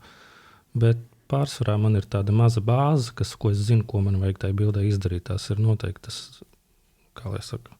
Darbības. Noteikti darbības, jā, kas katrai bildē ir jāizdara, un tad es esmu uzlicis to vismaz, lai viņš to izdara, un tālāk es jau skatos pēc vajadzības, ko man tur vajag manipulēt, un tad es piekruķīju to, ko man vajag. Bet jā, tā pirkts preset man nav jābet pašam taisīt, un tad es viņu vienkārši ar laiku apdeitoju, un līdz atkal atnāks jauna kamera, tur atkal viss būs no sākuma, un tad visu laiku. Kā tev, tu teici, ka tu nesen esi pārgājis pilnībā uz bezspoguli, kāda bija tas pārējais posms, un kas tev varbūt tās patīk, kas nepatīk vairāk, jo man liekas, ka joprojām daudzi cilvēki, nezinu, kaut ko tur mīcās un nevar izdomāt, vai vajag pāriet vai nē, nevar izdomāt, vai arī varbūt tās kāds varbūt tās plāno pāriet uz bezspoguli, bet arī nav vēl līdz galam pārliecināts. Tad, nezinu, mēs varam parunāt bišķi par šito tēmu. Jā, tā bija man arī ļoti aktuāla tēma vienu brīdi. Un, es agrāk nevarēju iztēloties sevi, kad es esmu pieredzis, pie actiņas jāliek un tā, un tad Sony kļuva populāra, jo fotogrāfi sāk fočēt šitā tēva, kad viņi neliek pats. Jā. Vienkārši blietē, un es nesaprotu, es sev nevarēju tā iztēloties, jo tas kā pensionārs, kurš nemainīs savu ieradumu, un tas man likās nepieņemami. Bet kaut kad, man ar kolēģi ofisā Jāni sēdējām, un vienkārši vienā vakarā viņš saka, tev vajag jāņem, un mēs pasūtījām, un tas bija ļoti labs lēmums, jo man iepatikās. Tur, protams, tajā laikā likās kaut kādi tur, ka kaut kas nav tā, un tā bilde izskatās savādāk, bet šobrīd esmu pie tā pieredzes, un es nevaru redzēt savādāk vairāk, kad es varētu tagad bildēt ar to veco kameru. Man ir arī vecā kamera, kas ir D750, viņai jau slēdzas ir pāri miljonam. Joprojām rulē. Joprojām, jā, miljonam pāri, viņai tik ilgi nevajadzēja strādāt, bet viņa ir strādājusi, viņa ir pabijusi okeānā un vēl vis kaut kur. Bet viņa vēl joprojām strādā un viss ir labi, bet jā, tā bilde vairs man tā neuzrunā. Man sanāk, bieži bildēt reklāmas visādas, un tur ir svarīgs izmērs. Aģentūras nāk, un dažreiz gadās, ka viņi saka, ka bilde nebūs lielāka par A4, bet tad tu brauc pa ielu, pa Brīvības ielu un ieraugi viņu uz mājas sienas pa visu, un tad tur tomēr tas izmērs ir svarīgs. Protams, tu vari ar 24 megapikseļiem arī tādas bildes man gājas sienā mājas, bet tur ir, tur var atļauties daudz vairāk izdarīt, visu kaut ko gan iekrupēties megapikseļu ziņā. Labi, man ir arī liela megapikseļa tai vienai kamerai. Bet, jā, tā kvalitāte, kas tur nāk ārā, un tas viss ir ļoti nice. Es visiem iesaku, ja kāda aizsprieduma vai kaut ko, tad tur nevajag. Un ja arī nākotnē, tas ir, man liekas, tur nav opcija vairāk pirkt kameru spoguli. Ja kāds to šobrīd grib darīt, tad viņam nevajadzētu to darīt. Vai es palaidu garām, vai tu nepateici, kā tev joprojām, tu tā kā skaties actiņā vai vairāk tajā ekrānā skaties? Laikam šobrīd man jāatzīst, ka es vairāk skatos tajā ekrānā, jo pie tās actiņas. Man arī patīk likt pie actiņas un paskatīties tā. Bet man patīk laikam, es nezinu, to varbūt uz vecumu novelt vai vēl kaut ko, bet tā man ir ērtāk. Jā, es arī kaut kā. Es varu to zemāko leņķi dabūt, jo parasti man sāpēja mugura dēļ tā, jo pieņemsim, es esmu diezgan, es neesmu ļoti garš, bet es salīdzinoši garš. Un tad bildējot, man nepatīk tas skats no augšas, man patīk tā cilvēka acu augstumā, tā dabūt tā kā, šādi vairāk vai pat nedaudz zemāk. Un tad es agrāk visu laiku liecos ar to actiņu sanāk, kad es vienkārši tajā mugurā visu laiku biju sakums, man šausmīgi sāpēja mugura. Man bija vairāk gadi, kad es vienkārši mocījos, man tā kā, Ziemassvētku laiks ir tāds ļoti darbīgs, tad katru gadu bija tā, kad, man tas viss beidzās pie fizioterapeita, jo man tā sāk sāpēt mugura, ka es vienkārši pakustēties nevarēju. Tagad kopš man ir bezspoguls, man nav bijis tāda problēma. Tā kā, es domāju, ka to var novelt, jo tad var atļauties. Tas jau ir milzīgs pluss, man liekas. Tu var atļauties vienkārši. Dealbreakers. Jā, exactly. Tas, protams, tas ir daudz labāk, ērtāk. Tu vienkārši vari to rakursu, ko es agrāk taisīju ar to muguru, es vienkārši nolieku kameru zemāk. Ja tev vēl ir atlokams displejs, tad tu vispār pret sevi. Jā, man arī tā patīk, es dažreiz tā palieku, un ja man vajag, tas palīdz, un es tiešām, man šogad, nezinu, jāpārpļaujās pār pleca vai ko, bet nav bijis tik traki, kā agrāk ir bijis. Tā kā jā, tas ir bonusiņš. Nu jā, man kaut kā baigi organiski tā skatīšanās atstiņās ļoti, es arī šeit ieskatos, bet parasti tas ir kaut kad vasarā, kad ir ļoti baigā saule, ka tu īsti tur neredz tajā ekrānā neko, jā, nu kaut kādās ļoti nosacītās situācijās, bet jā, neredz vispār baigi jēgu, nu ja tu redz apmēram, kā arī tā bilde uzreiz izskatīsies pēc tās šāda pogas nospiešanas, tas man liekas, nu forši. Un jā, nav jābaidās un mierīgi var pirkt. Jo man redzi, kā ir ar to elektronisko skatu meklētāju, es jau esmu pazīstams ļoti sen. Man kaut kad, kurā gadā, 10., 11. apmēram, varbūt aptuveni ap to laiku, es sadraudzējos ar Fujifilm savā laikā, un viņiem bija tā X100 tā kamera. Un tā bija viena no pirmajām, kurām vispār bija tas elektroniskais skatu meklētājs, tā bija baigā revolūcija. Un tad man bija tas otrais modelis, un es jau no tā laika jau izmantoju to man paralēli bija tas lielais Canons, spoguļu kameru, un tad man ir tas mazais Fuji. Un vienmēr, kad tu fočē ar to Fuji, tad tās sajūtas, tā kā, viņas ir tik citādākas, viņas ir tāds forši citādākas. Ja? Tu uzreiz redzi tajā aciņā to bildi, kaut kā tev tas prieks bildēšanas pilnīgi citādāks. Un tajā brīdī, tad, kad es pārgāju pilnībā uz to bezspoguli arī, tajā darba kamerās, ja, tajā Canon kamerās, tas bija tik priecīgs. Yes, beidzot man ir tas elektroniskais skatu meklētājs, kuru beigās arī izbeidz lietot arī to pašu un skatos tikai ekrānā. Tā kā, jā, man liekas, un tas kādas tās kameras pēdējā gada laikā nāk laukā ar tām featurām pilns, tas ir nereāli kruti. Ka mūsdienās tādas ir, jo, man liekas, tajā laikā, kad mēs tur sākām kaut kādā, kurā tu turēs 9. gadā, ja, tur 7. 9. Es, man liekas, pirmās bildes, ko es nesen apstījos Flickrī, bija pirmās bildes, kādā 8. vai 9. man liekas, gadā. Man liekas, ka man kaut kāds 2006. Es negribu samaloties, bet man liekas, ka man bija agrāk mapīta datorā 2006. Jā.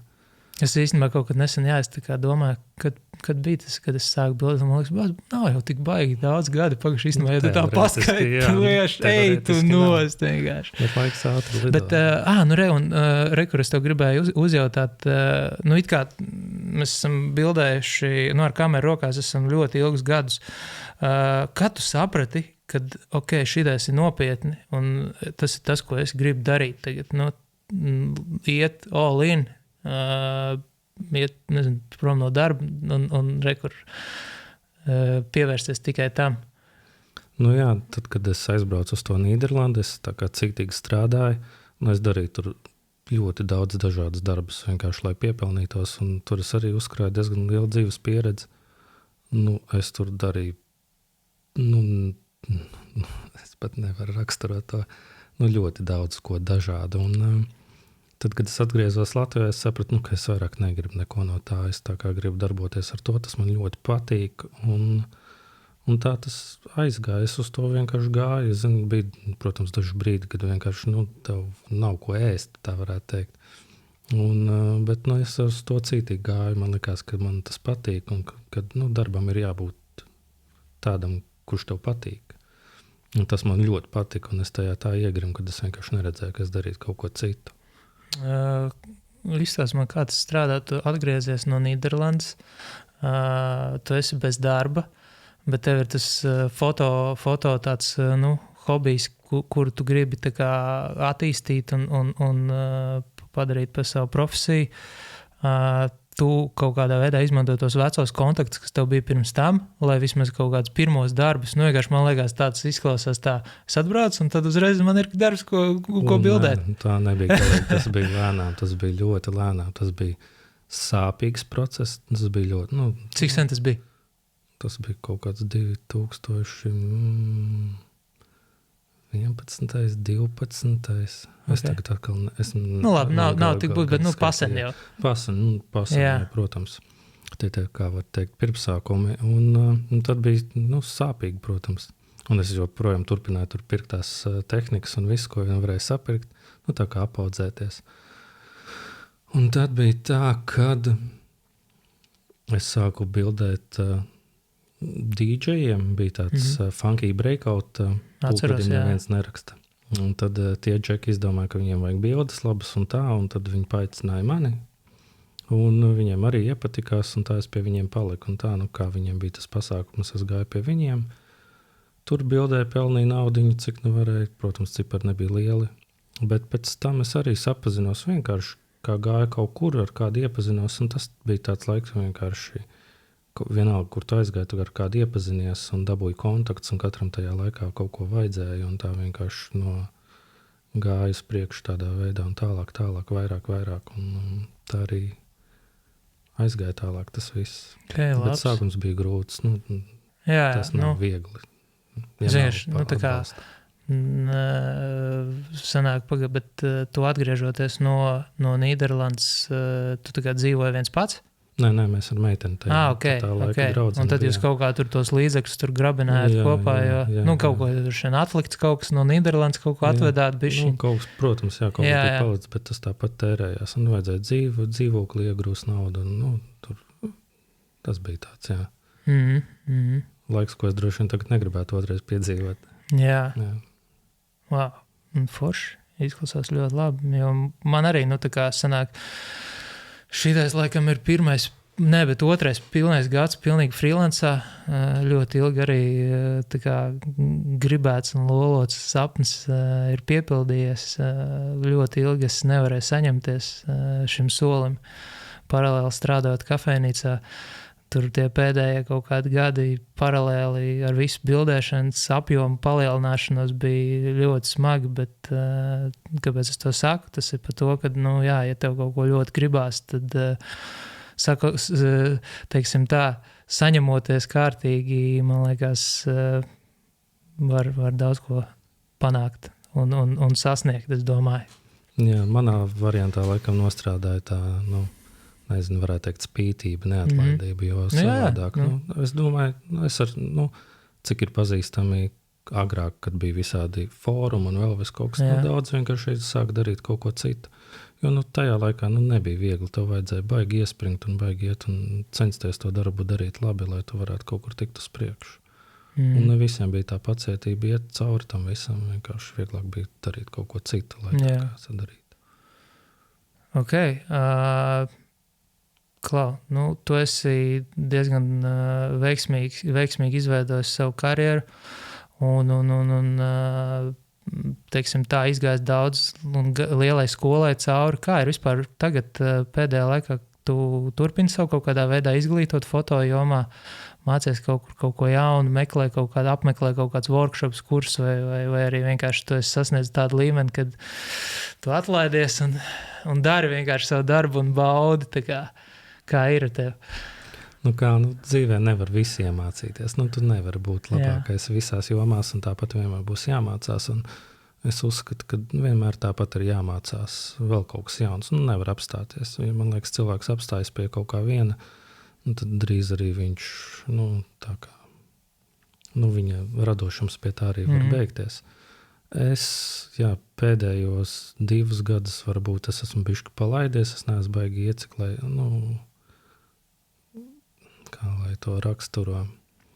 Es centies neko baigi jaunu iemācīties, bet es sakoju trendam līdz un viss, kas notiek. Esmu ļoti tehnisks cilvēks, un man patīk tieši tā tehniskā ziņā visu laiku. Jo, protams, skaties bildīts, kā citi kaut ko dara. Protams, kaut vai tas pats Instagrams, sakojot cita darbiem līdz, ko viņš dara, kas šobrīd ir trendā, uz ko kas iet un ko cilvēki dara, man patīk. To es tā kā cenšos to arī pamēģināt. Agrāk, es ļoti daudz ko izmēģināju, visu, ko vien var tu redzēt un izmēģināt. Tā kā man ir bijis interesi to uzbildēt un pašam saviem spēkiem to realizēt, kā to var dabūt gatavu.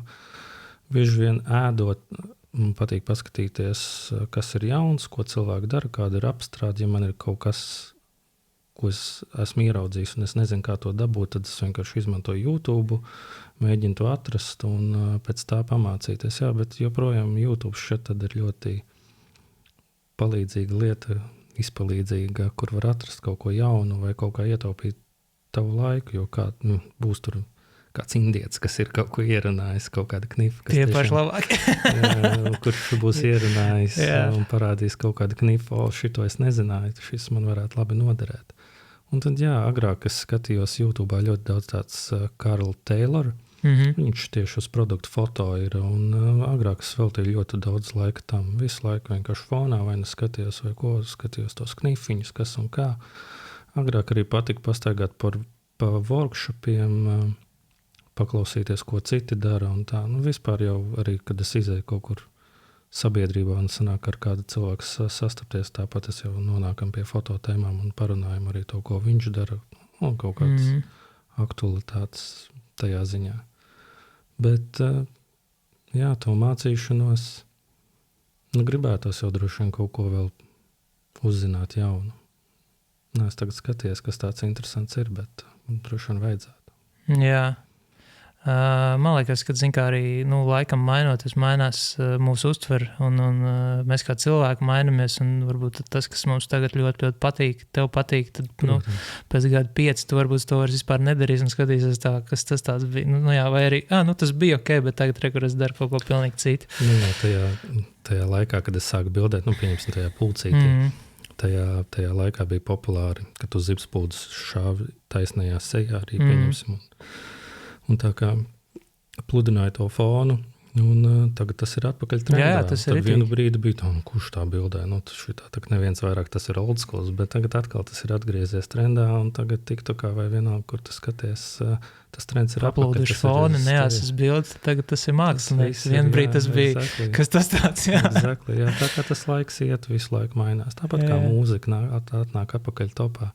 Tāpat arī fototrendi, tas viss vienkārši mainās un iet uz riņķi, jo teorētiski jau, ko tu jaunu baigi uzbildēs, viss jau uz pasaules ir sabildēts un tas vienkārši iet uz riņķi, tāpat kā mūzika ir lielākoties sataisīt un kaut kas jauns parādās ļoti reti. Jā. Tu vispār seko Latvijas kaut kādai fotoindustrijai līdzi? Es sekoju fotogrāfiem, es sekoju arī, ko viņi dara. Tā es skatos, ka jā, ko katrs dara. Kā tev šķiet, kāda ir tā fotoindustrija šobrīd Latvijā, uz ko viņi iet, kādas ir kaut kādas tendences, kaut kādi, cilvēki varbūt tās konkrēti, kurus tu gribētu izcelt, varbūt, kas tev patīk, ko viņi dara? Man liekas, ka fotogrāfija Latvijā vispār kā tā ir diezgan augstā līmenī, un tā kvalitāte, ko fotografi taisa, tas ir diezgan nice. Man liekas, ka visi arī iespringst ļoti. Katrs grib kaut ko uztaisīt, un tas iespringums ir ļoti liels. Ņemot vērā, kā varbūt ārzemēs notiekās, varbūt viņi tā labi, viņi iespringst, bet Latvijā ir labs servis tādā ziņā. Un man liekas, es tev varu piekrist par to, ka Latvijā ir ļoti daudz tiešām talantīgu fotogrāfu, kas ir ļoti, teiksim, tā tendēti uz darbu un rezultātu. Tieši tad attiecīgi vienkārši tas līmenis ir arī diezgan augsts un tā konkurence arī ir jūtama dienā tā, kad, kā es saku, nevar nekad atslāpt, vajag visu laiku tā kā būt tādam tā kā tonusā, bišķiņi, tā kā tev jābūt tādam, ja tu atslāps, tad tu var arī ļoti ātri tā kā, kaut kāds tas aprits izkrist laukā, kaut kur aizbrauc prom, un tavā uz rindā jau stāv 10 cītais tevis, jā. Jā. Tā ir tā, varbūt tās specifika mūsu tirgumu. Kā mēs esam maza valsts, un cilvēki ir tik, cik ir, tā pirktspēja ir tik, cik ir. Tā ir, jā.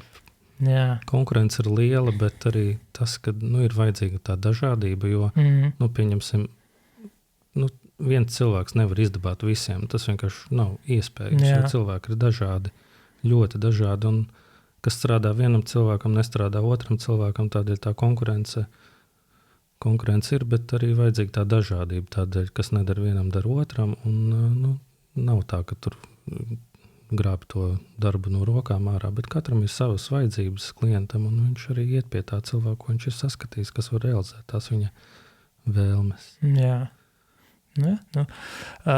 Klau, tu droši vien,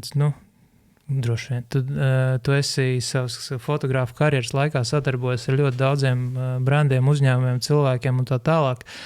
Bet es domāju, par ko tu gribētu sadarboties nākotnē, kāds ir tāds sapņu, varbūt tās kaut kāds kolaps, ar kur tu gribi, varbūt kāds uzņēmums, ar ko tu gribētu izveidot kaut kādu foršu kampaņu, vai es nezinu, uztaisīt kaut ko nereāli krūti, kas tev pašam, nezinu, uzbūstos tos endorfīns uzdzīs augšā akal un liks tev justies nereāli forši. Es par kaut ko tādu domāju. Jā, es esmu aizdomājis. Man šobrīd uz sitienu es nevaru iztēloties tieši, kam es gribētu. Bet es gribētu, lai, ja man kaut kas tāds būtu jābildē, es gribētu bildēt kaut kādu veidu akšanu. Kur ir kaut kas kalni, kaut kur prom. Kaut kāds dokumentāls, kaut kāds garāks stāsts. Jā, tas man patīk, to es gribētu realizēt, jo tādu garu dokumentālo stāstu man nav izdevies uzbildēt, tad es gribētu kaut ko tādu uztaisīt. Jo šobrīd es nevaru iedomāties. Principā tad tev jābrauc kaut kādiem trakiem džekiem līdzi kāpt Everestā apmēram. Jā, varbūt ne Everestā, bet kaut kā citā, tas tāds mainstreams, bet jā, man patīk tāds akšans. Es arī agrāk iekūlos tādās lielās nepatikšanās, kad es ar tādiem džekiem aizbraucu uz Somiju. Tas bija arī tāds laiks, kad daudz darbs ritīgi, un es biju aizvedis datoru uz laukiem, strādāju tur ziemīšos, un bija viens rīts, kad es tā pie sevis domāju, kad man kaut kas interesants notiksies. Tā kā visu laiku tas tā kā vienveidība, un man nepatīk vienveidība, es nevaru izturēt to.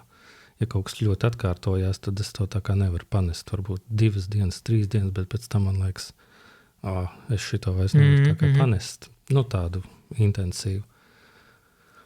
Un tad es paietu brokastis, atnācu pie datora, apsēdos, iegāju Facetī, un man draugs bija ielicis sludinājumu, ka meklē ceļa biedru trakam tā kā piedzīvojumam. Viņš grib Ziemieblāzmu nomedīt. Tur ir 3 cilvēki, vajag 4. Brauksim ar mašīnu uz Somiju, tālu uz ezeru. Inari ezers saucās, tāds milzīgs. Un kad tur plāns ir palikt uz salas, kur nav ne elektrība, nekā, tikai būdiņa, kas ir emergency būdiņa, tu tur vari palikt. Jā. Bet tur ir tikai krāsniņa iekšā un 4 tādas koka baļķu gultiņas, kur palikt. Un tad, bija 2 nedēļas laiks sagatavoties, un mums nācās tur stibīt līdzi, jo mēs tur paliekam vairākas dienas. Un tas, es nezinu, vai mums te ir laiks iedziļināties. Nav mums laika ierobežojumi, tā kā droši varam runāt. Es varu pastāstīt par tādu, kāpēc man gribās kaut ko tādu akšanu, jo tas laikam bija tas notikums, kas man tā kā parādīja to, ka ir jādara tādas lietas, jo viņas liek tev justies dzīvam. Jā. Un tad tagad būs tāds garāks stāsts. Ja? Un tad, es piekritu tam braucienam. Mēs braucām ar mašīnu cauri pa taisno visam, ar prāmi. Un tālāk mēs palikām vienu nakti būdiņā, un tad plāns no rīta agri ir doties līdz tam ezeram ar mašīnu piebraukt, un tad iet 2 kilīšus ar kājām pa to aizsalušo ezeru. Realitātē nebija izšķūrēti ceļi, un tuvākais, kā mēs varējām piebraukt pie tās vietas, bija 11 kilometri. Labi, neiesim tur stundiņu, paiesim 2. Kas tur ir 11 kilometri? Nav jau traki. Jā. Mums ir katrs aiz muguras velktās sniega pannas, kur ir viss ēdiens, viss, ko vajag. Un tas sniegs bija tik biezs, un mums ir tās sniega čības. Tas sniega slānis strādāja tā kā izolators, un sanāk, ka apakšā zem sniega ir slapjš sniegs, jo tas sniega daudzums spiež ūdeni ārā. Jā. Un viņš uzreiz ārā tajā augstumā sasalst, jo tu esi aiz polārā loku tālu. Tur ir elīgi apstākļi. Un mēs ejam un vienkārši nevaram paiet tās sniega kurpes lielās sasalst vienkārši. Un tev veidojas tādi blāķi. Sanāk, tu spied, un tev viņš piesalst klāt uzreiz. Jā, tu izaies caurkam slānim, ka tur ir mitrs sniegs, tu izvelc to kāju ārā. Viņš uzreiz sasalst lietas, un tās kājas augā to ledu. Jā, smagāks un smagāks. Ir tādi bluķi, un tev vēl jāvelk ir tās ragavas arī līdzi visu laiku, kas arī gāžās visu laiku uz riņķi, un tad man pa priekšu gāja džekiņš, kuram visu laiku krita tās ragavas, un tad man jāiet pie viņa, jāliek tās ragavas apakaļ, jāgāž. Džeks bija izdomājis, ka viņš paņems 2-litrīgās piena pakas, viņam vajadzēja pienu līdzi. Nezinu, ko viņš darīs ar to pienu tik daudz, bet labi. Viņam tās piena pakas ir uzliktas tām ragavām tieši pašā augšā, tā kā smaguma punkts ir ne tur, kur vajag, un viņas visu laiku vienkārši gāžās, un man aiz viņu jāiet. Man vienā brīdī tā apnīk, ka es vienkārši to vienu piena paku norauju nost un aizmet tajā ezerā. Es nevarēju vairāk izturēt, ka viņas gāžās. Yeah. Un es paņēmu to otru piena paku un teicu, lai pieliek pie manām ragavām. Tā mēs gājām tālāk. Viena problēma it kā atrisināta, tas besīts, jā, bet grūti iet. Mēs visu laiku krītam, jo tās kājas ķerās aiz tām kurpēm, aiz tā ledus, un mēs vienkārši gāžamies, un mēs esam tikuši pusē, un ir jau tumsa. Tā, kad jau mēs esam gājuši entās stundas, un mēs neredzam vispār, kur mums vēl ir jāiet. Un tā mēs gāžamies, un tad tas džekiņš, kuram gāzās riņķī tās ragavas, viņš aiziet pačurāt tā kā. Atnāk apakaļ un saka, ka viņam krāniņš salst. Mēs, protams, čeki, vai ne, domājam, ka viņš joko baigi, Bet vienā brīdī viņš sāk raustīties ritīgi un saprotam, ka kaut kas nav tīrs, un džekam hipotermija iestājās. Un sanāk, ka viņam vienkārši mēs esam nekurienē, mums ir tā rācija GPS, kur mēs varam izsaukt palīdzību.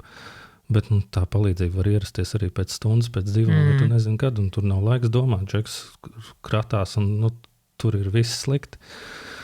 Es viņam vienkārši iedodu tēju, termosu karstu un ielēju tajā krūzītē to tēju, bet viņš vienkārši nevar noturēt. Viņam tā trīc rokas, ka viss tā tēja vienkārši izskatās ārā. Es viņam beigās pat taisno to tēju vērtoši vienkārši lēju mutē, devām viņam savas drēbes un mēģinājām viņu sasildīt. Un viņam nācās tur darīt fiziskas lietas, kustināt rokas, iekustināt to asinsritu, lai labāk iet apakaļ, bet tas bija riskīgi bizness, jo tādā veidā var arī sirds apstāties, jo tā augstās pārāk augsts ātrāk, sirdī, tad tur ir vienkārši kirdikt vienā brīdī un viss. Bet mums vajadzēja riskēt, nebija variantu, un dabūjām viņu tā kā pie dzīvības, iedevām viņam mūsējās papildus drēbes, kas bija, lai viņam ir siltāk, un tad domājam, vai iet apakaļ, vai iet uz turienu, bet tu esi tā kā pusē.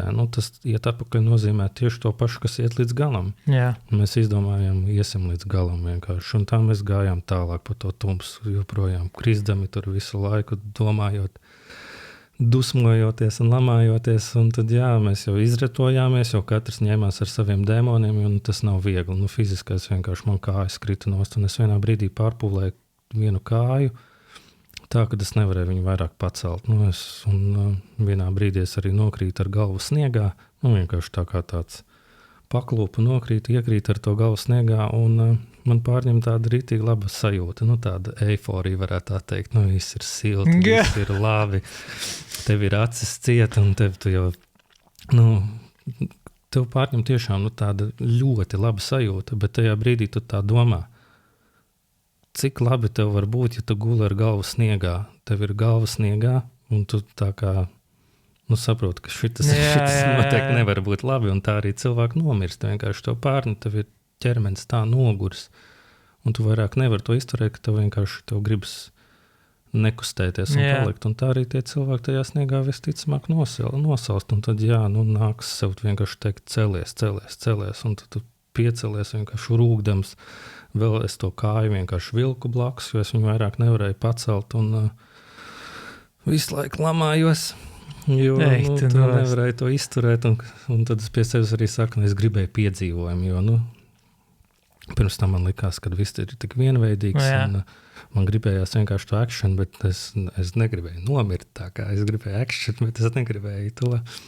Bet beigās man bija tāds lukturīts uz galvas, kurš tālu spīdēja un redzēja kaut kādu atspīdumu, sanāk stikls spīdēja, un tad mēs ieraudzījām, kur mums jāiet ir, un tad mēs to pēdējo gabalu aizgājām, vienkārši nokritām. Mēs pat negājām iekšā mājā, mēs vienkārši piegājām pie tās mājiņas, visi nokritām sniegā un teicām, kas tas pie velna bija. Tā kā, tas nebija nopietni, tā kā mēs nebijām gaidījuši to. Un izrādās, mēs tos 11 kilometrus bijām gājuši 10 stundas. Saprotu, kāds ir progress, ja tu 1 kilometru šķērso stundas laikā. Nav tā, ka mēs tur kaut ko sēdējām vai baigi gaidījām, mēs vienkārši tik ļoti straglojām ar to visu, lai tiktu uz priekšu. Tas... Es braucu bildēt, ziemeļblāzma saucās. Tas nākamais, tā ziemeļa visu laiku ir apmācies. Tā ziemeļblāzma ir pēc tiem rādījumiem, bet ir apmācies, vienkārši neredzam. Mēs tā 3 dienas sēžam tajā būdiņā, mēs pa dienu centāmies sev kaut kādīgi izklaidēt, taisījām āliņģus, kausējām sniegu, pa mājas jumtiņu šļūcām, ko varēja atļauties darīt.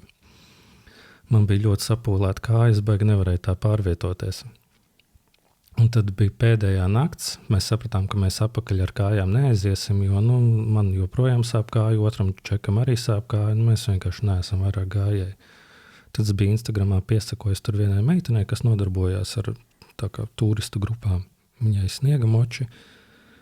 Un par laimi dabūjām zonu. Uzrakstījām viņai, un viņa teica, ka viņa nevar, bet viņa atsūtīs vienu džeku ar sniega močiem, tā kā mums pakaļ. Un tad mēs no rīta gaidījām viņu. Un tad tajā pēdējā naktī es izgāju ārā pie būdiņas pačurāt, izēju ārā un čurāju pie tā koka un tā pavaros augšā un ieraugu vienkārši zaļš. Yeah. Un es vienkārši sāku spiegt, ieskrienu iekšā tajā būtiņā, saku džekiem, skrienam uz ezeru, jo kaut ko var redzēt, mēs izskrienam ārā uz ezeru, un tur mums vienkārši paveicies, ka ir atvēries tāds milzu mākoņu loks, tāds milzu aplis, un tur var noskaidrojušās debesis, bet tikai tā uz riņķi tieši virs mums tā apkārt. Wow. Un tad, viss pilnā sparā ziemeļblāzma gāja, un mēs tur vienkārši skraidījām, spiedzām, fočējāmies, un tas bija afigēni. Mums rītīgi paveicās, mēs to redzējām pēdējā vakarā, jo pirms tam mums vienkārši bijām jau tādā depresijā, kad es mēroju tādu ceļu, tādām problēmām gājis cauri, bet beigās pat nebūs to ziemeļblāzmu ieraudzījis. Bet mums paveicās, un mēs stundu laiks bija, kamēr viņi bija aktīvi, pēc tam atkal viss apmācās, un viņi pazuda. Bet to laiku mēs izbaudījām, mēs vienkārši bildēju visu laiku fočiku, un tā mēs tur ņēmāmies, un tas bija ļoti forši. Un tad, nākamajā rītā atbrauca mums pakaļ, bet atbrauc viens sniegamocis, bet mēs bijām 4. Okay. Bet viņam aizmugurē bija ziemeļbriežu kaut kādas ragavas. Un tad mēs tajās braucām, bet es ieraudzīju pēdējā tajā rītā, likām tās mantas apakaļ, un es ieraugu, ka tur ir tā piena paka, ko es biju pie savas somas pielicis tam džekam. Viņš viņu pat nebija attaisījis. Un es biju tik dusmīgs, es vienkārši attaisīju to piena paku un pats viņu izdzēru. Viņi garšoja pēc saldējuma, viņi bija nedaudz sasalas.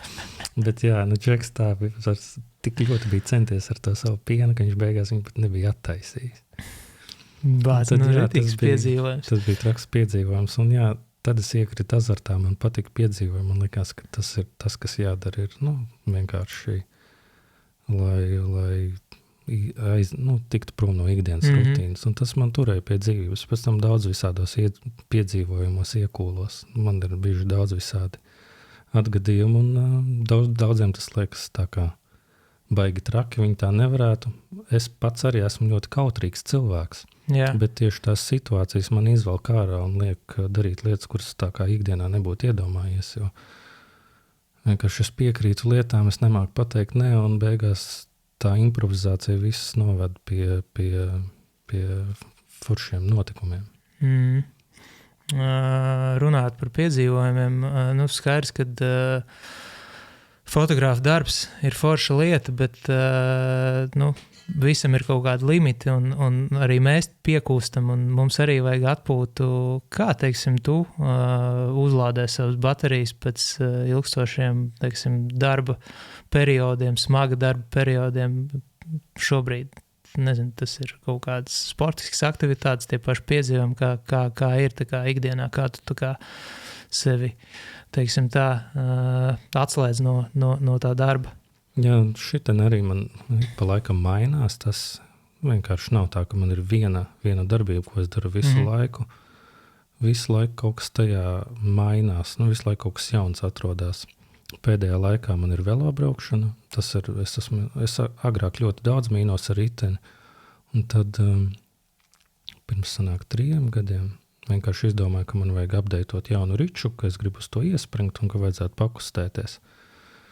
Un jauna veļaka nopirkšana, tā bija štēla. Es tādā azartā iekritu, ka tur nevarēju. Man tā patika mīties, un es, protams, sākumā pārforsēju, man sāpēja celis, es biju viņu tā samocījis, ka tur 3 mēnešus viņš sāpēja.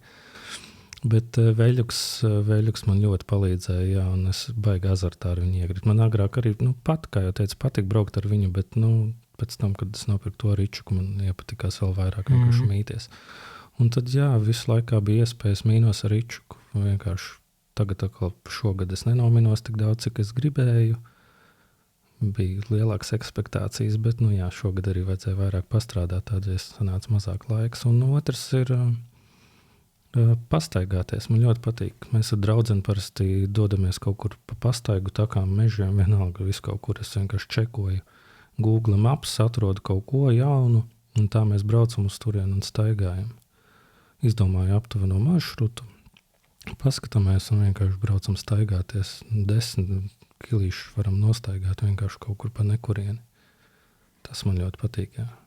Jā, man liekas ļoti svarīgi tā kā neaizmirst par sevi un dažkārt parūpēties par sevi, vai nu tās būtu pastaigas ar draudzeni vai izmīt kādu aplīti ar riteni, jo man liekas tā velo braukšana ļoti forši, arī man palīdz ikdienā atslēgties no tā darba. Vienkārši tur ne par ko nav jādomā. Tik vienīgi starts un finišs, un tu vienkārši mini un nedomā. Tu zini tikai to, ka tev ir jāfinišē. Un tad, protams, visi visādi pigori pa ceļam, bet tas, man liekas, tikai vēl vairāk piedod kaut kādu to odziņu tai visai padarīšanai, un pēc tam tu esi tā forši uzlādējies. Jā, precīzi. Jā, parunājam bišķiņ par Instagram. Tu saki, ka tev tas ir viens tāds no lielākajiem, varbūt tās viens no aktuālākajiem iedvesmas avotiem. Arī man kaut kādā periodā tas tā ir bijis. Tagad, kad tas bišķi mainījies ir. Bet vispār Instagrams ir ļoti mainījies pēdējā gada laikā. Vai tu jūti kādu ietekmi? Jo skaidrs, kad mūsu klienti arī izmanto Instagram, viņi arī tur iedvesmojas kaut kādām jaunām idejām. Kā, teiksim, vai tu esi izjūtis kaut kādu tā kā nobīdi no ikdienas, kā bija pirms tam un kā ir tagad, kaut kādi trendi, nezinu, tie paši video laikmets jaunais, kas mums te ir iestājies, kur visi propagandē. Kā ir ar tev? Instagramā es vispār, man patīk skatīties uz kaut ko, bet man pēdējā laikā, īstenībā jau sen, man nav baigā, lai ielikt kaut kādu postu savā, tā kā priekš darba, lai tas būtu, man tas paņem pārāk daudz enerģiju, es pārāk iespringstu uz to, un tad man beigās ir tā, ka man negribas to darīt, un ko es tur likšu, kā jau visiem māksliniekiem, tā droši vien ir problēma. Un tad, man sanāk tur ielikt savu darbu diezgan reti, bet es cenšos ielikt kaut ko, vismaz storijos un rīlos, kur var ātri kaut ko uzfilmēt un tādu mazu stāstiņu tā kā parādīt, kā man ir gājis. Bet jā, jo tādu aktīvu postošanu man vienkārši nesanāk. Es saņemos un man tas aiziet. Es vienkārši nevaru. Tur man vajadzētu vienkārši kāda cita cilvēka droši vien, lai kāds kaut ko tādu darīt. Bet arī darba apjomā, man sanāk ļoti daudz strādāt, un es nezinu, vai es vienkārši gribētu, lai man ir vēl vairāk klienti tādā ziņā, ka vienkārši ar visiem nav iespējams tikt galā, jo tāpat tas paņem daudz laiku, un tā kā man ir problēmas pateikt nē, tad man vienkārši... Jā. Tad ir tā, kā zinām lieta. Tad, vajag arī laiku atrast sev, un pēdējā laikā es esmu sapratis, ka tas laiks sev ir vajadzīgs. Bez viņa nevar, arī tām pašām attiecībām, ir vajadzīgs. Es cenšos tās nedēļas nogales vismaz atbrīvot, un tās veltu vienkārši draudzenei, lai mēs varam kopā kaut ko lielākoties padarīt, jo tā ikdienā nesanāk baigi daudz laika, jo kamēr ar visu tiek galā. Visu, kamēr tu ar klientiem, par visas idejas un projektiem, visus tos samanedžē, un tad vēl fočē, un tad vēl apstrādā. Man jau tā ir asistente, bet arī viņa ir resursi, cik viņu daudz var noslogot. Tur vienkārši fiziski nevar tikt ar visu galā. Kā izpaužās tava asistente? Ko viņa tieši tev palīdz ikdienas darbā? Viņa man palīdz gandrīz ar visu. Okay. Viņa gan bildē, gan apstrādā, gan palīdz seta laikā visu kaut ko. Un viņa man ir ļoti izpalīdzīga. Tagad es nevarētu iztēloties sev bez palīdzīgas rokas, jo vienkārši nav iespējams ar visu tik galā. Vismaz, basic lietas pie apstrādes šķirošanas vai kaut ko apjomiem, pie Photoshop tā paša bieži dažreiz ir vienkārši ļoti liela apjoma, kam jāiet cauri. Tad vienkārši mēs divi tā varam izdarīt vairāk nekā viens cilvēks. Protams, jā. Tā ir ļoti laba lieta, kas palīdz, lai vispār man būtu brīvais laiks, lai es varētu kaut ko darīt. Nebūtu asistents, nebūtu sestdienas, svētdienas draudzene visdrīzāk. Jā, tādēļ es agrāk atteicos no tām kāzām. Bet kā tev ir? Tu sestdienas, svētdienas vispār nestrādā nekad vai ir ar izņēmumu? Šo sestdienu strādāju. Okay. Bet man arī uzaicināja draugu uz tusiņu, kur ir ļoti daudz, ļoti sen man nesatiktu klases biedru un draugu. Un tad arī tā, to darbiņas vakarā nevar atcelt, tur man jābūt gan manai asistentei, jo viņi arī bildē tur, un tad, nāksies draugu tusiņu apmeklēt tas 1,5 stundu, kas ir bēdīgi, bet, vismaz satikšu, bišķi parunāšos, un tad skriešu to darbu. Tad sanāk, principā, uz kaut kādiem apjomīgākiem pasākumiem, tev arī asistenti ir arī tur līdz, jā, un tad jūs kopā strādājat. Jā, viņi man piepalīdz ar visu, parasti ir gaismas līdzi, pilns ar visādiem veidotājiem. Tur vienkārši tentās reizes no mašīnas, uz to ir grūti, tad var 2 tā. Tad ne tikai muguras sāks sāpēt beigās. Exactly, jā, un tad ir visādas nianses, ko otrs cilvēks blakus var pamanīt, ko tu tajā brīdī domā par bildi, bet neredz to. Protams, jā. Palīdzīgi acis, kas piepalīdz, un vēl visu kaut ko. Es tieši arī kaut kad nesen iedomājos pats, dažkārt, tā kā gribētos, vienkārši tu esi tik ļoti pieredzi darīt visu viens. Man bija kaut kad nesen arī tā pieredze, ka tev kāds piedāvā kaut ko panest, palīdzēt. Kāds ir, tu man kaut ko palīdzēt? Zini, jo tu esi pieredzi, tev nav vispār tāda faila, ka tev kāds tev kaut ko palīdz. Tu esi pieredzi visu no A līdz Z viens izdarīt, atnest to tehniku, salikt visu, sabildēt, pēc tam aiziet mājās un tā. Un tad, kad tev kāds palīdz, tad man liekas, tu vari beigās krietni produktīvāks palikt. Protams, bet līdz tam ir jāizaug. Jā, man arī patīk, viņi ir ļoti cītīgi mācās, viņai ir redzējums un viss, un man arī patīk tā kā pildīt to skolotāju lomu, kad man patīk tā kā savas zināšanas nodot tālāk. Viņi ļoti iespringst, ātri mācās. Varbūt tev kāds workshops jātais ir, vai kāds online kurs, kurš tev pasīvi nesīs kāds ienākums. Bet darba tik daudz, ka nav laika. Nav laiks, diemžēl, jā. Tev vēl viens asistents jāņem ir. Bez mazajā. Nē, bet man vienkārši pietiek ar to un ir labi tādu workshop. Jā, es noteikti viņu gribētu atkal iespringt, un tas man paņem tik daudz laika un resursu. Un šobrīd es to nevaru atļauties, varbūt kādā brīdī, bet es sev to negribu apsolīt. Okay. Tad tu tāds arī tiks perfekcionists, tev patīk rītīgi. Tad man ir tā, ka ja es iespringstu, ja jādara. Un ja nedara, tad nedara. Kaut kā tā, tāds vidusceļš ir, kā ir. Ok. Vai tu esi domājis par nākotni? Kāds ir tavs 10 gadus plāns aptuveni? Vai tu dzīvo šodienai un par nākotni nedomā? Jā, es laikam varētu tas par sevi teikt, ka es dzīvoju šodienai vairāk. Es par nākotni domāju, protams, ir visādas lietas, ko es gribētu vai kaut ko, bet mana dzīves pieredze ir tāda, jo vairāk tu kaut ko gribi, jo grūtāk tā kā tev ir to sasniegt. Un man pēdējos gados es mācos vienkārši atslāpt un nedomāt par to tik... cītīgi, kas man pieņemsim būtu, ko es gribu sasniegt. Tā, man liekas, ka vienkārši, ja cilvēks dara to, kas viņam patīk, tad viņš aizies uz to, kur viņam ir jāiziet, nevis, ka viņš tā kā ieciklēsies uz to vienu, kas viņam ir jāizdara. Es vienkārši esmu tāds cilvēka tips, kuram patīk tā neziņa, varbūt dažu brīdi, un tādi kaut kādi pārsteigumi, un kaut kas tāds man patīk vienkārši tas, man patīk tā dažādība, tad es nevaru tā kā nospraust vienu tādu celiņu. Un tā rutīna, kā jau es teicu, man nepatīk rutīna, tādēļ es izdomāt kaut ko vienu, tas nozīmē, ka man ir tas tā kā izvērtīsies savā veidā kā rutīnā, un tas man atkal nepatiks, un es būšu nelaimīgs, tādēļ tas man arī nedarbaigi. Kā tev šķiet, teiksim, tu varētu būt fotogrāfs arī līdz sirmam vecumam? Par šo es esmu domājis, es jau šobrīd sajūtos vecs, bet teorētiski jā, visticamāk, kad es varētu būt arī vecs pensionārs fotogrāfs, bet tikpat labi arī varētu pievērsties kaut kam citam, jo tā darbošanās ar klientiem un tas viss tas paņem tik daudz resursu no manis, kad es nezinu, vai man tiešām pietiks spēka ar to visu tik galā.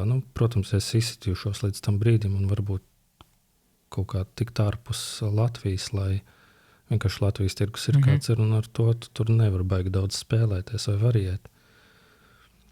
Un varbūt tajā brīdī kaut kā, bet šobrīd man ir grūti uzlikt tās prognozes, vai es būšu vai nebūšu, jo tās domas arī mainās dažu brīdi. Protams, liekas, ka gribētu kaut ko citu darīt, kur nav tāds iespringums. Bet jā, vienkārši jāsasniedz tāds fotografu līmenis, kad būs bez iespringuma. Nu, jā, man jau tikai spied pogu un pārējo viss izdara cits kāds. Nu jā, vai arī tāda, par to es arī esmu aizdomājies, un tas varētu būt arī tāds scenārijs, jo man vispār nepatīk taisīt lieku stresu, man patīk visu darīt mierīgi, un tā, ka man nepatīk, ja man apkārt ir cilvēki, kas taisa neadekvātu satraukumu vai stresu, vai satraucās par lietām, kurām nav jāsatraucās. Man liekas, ka, ja neviens šobrīd nemirst, tad nav nekas traģisks tā kā. Un, jā, laiks droši vien rādīs, līdz kam es aiziešu, vai es izturēšu to vai neizturēšu. Bet jā, tā ir opcija, kad varētu būt, kad būšu tāds vecis fotogrāfs, kas ir tā kā es skatījos vienu workshop Annijai Lebovicei. Viņai bija tas, kad viņa pati neapstrādā, bet viņa tā kā sēž pie tā apstrādātā, viņam ir liels ekrāns un viņai ir tāds zizlis. Viņi ar to zizli vienkārši ņem un rāda sit pa to ekrānu, un tagad, ko tur šitan gaišāk, šito nē, un tad viņi ar to zizli, es tajā brīdī to redzēju, domāju, varbūt arī es kādā brīdī būšu tāds, kas sēd, pies klāt, un kādam tagad liks ar to zizli, tagad šitā izdara man tā, šito te, un tagad, tādā veidā. Jo, jā, viņi sanāk, ka tik vienkārši bildē, viņi domā par to kadru, ne par ko citu. Tieši tā, jā. Labs, ok, forši. Labi, Artur, klausies. Varbūt tās pēdējie kaut kādi tavi vārdi, pirms beidzam šo epizodi.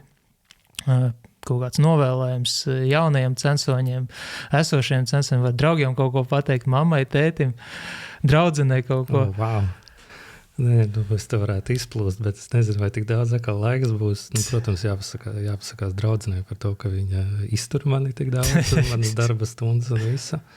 Protams, jāpasakās kolēģiem, kas ir ļoti labs atbalsts, un tas kolektīvs viss kopā ļoti labi tā kā notur pie dzīvības, jo, es būtu viens pats, tad es nezinu, es droši vien sēdētu mājās, besītos, un viss būtu slikti. Tā tomēr ir kolēģi, ar kuriem var ikdienā darīt lietas, kas mūs visus vieno un atbalstīt vienam otru, tas ir ļoti svarīgi.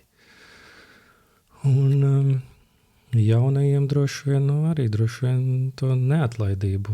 Ja viņi ir izdomājuši to darīt, lai viņi pēc tā tiecās, jo tas ir, man liekas, jābūt neatlaidīgam. Ja tu kaut ko gribi sasniegt, tur ir jāiespringst. Un droši vien nevajag pāršaut pār strīpu, bet, ja tev tas patīk, tad tas ir jādara. Man liekas, ka cilvēkam vispār dzīvē ir jādara lietas, kas viņam patīk. Un tas cilvēkam var mainīties ik pa laikam. Varbūt vienu brīdi viņam patīk tas, otru brīdi kaut kas cits. Bet, ja viņam tas patīk, tad viņam tas ir jādara. Tur nav variantu. Forši. Labi. Milzīgs tev paldies. No manis es varu tev pateikt to, ka es tev novēlu veiksmi, profesionalitāti un, protams, jauns virsotnes, jo tu esi ritīgi talantīgs profesionāls džeks. Un, lai tās ārzemes kaut kad sadzird arī tevi un nezinu, kur tā nākotne aiznesīs tevi. Ja? Paldies tiem, kas skatījās, tie, kas klausījās, un tiekamies atkal nākamajā fotografu sarunu epizodē. Ar jums bija es, Aleksandrs Mužnieks un Arturs Martīnovs. Čau! Yes, labs. Forši,